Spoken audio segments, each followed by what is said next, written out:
And as Bangladesh endures its longest heat wave on record, sales of air conditioners have skyrocketed across the country.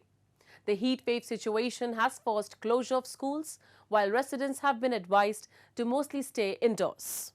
Sales of air conditioners have skyrocketed in Bangladesh, shop owners and customers have said, as the South Asian nation endures one of its longest heat wave on record.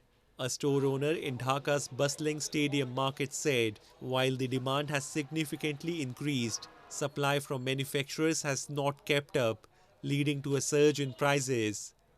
Earlier this week, temperatures reached 43 degrees Celsius as the ongoing heat wave continues to force the government to waver between opening and closing schools for some 33 million students.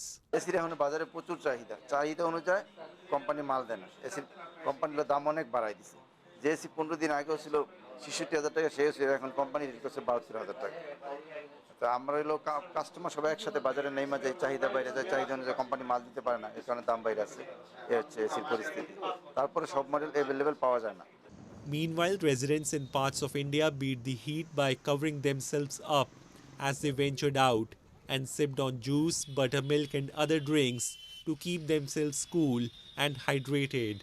India's weather office has forecast more heat wave days than normal between April and June this year. गर्मी है, गर्मी में लस्सी P रहे हैं, थोड़ा सा आनंद रहेगा। देख रहे हैं कितनी गर्मी, जो जून जुलाई वाली गर्मी अभी पड़ने लग गई है।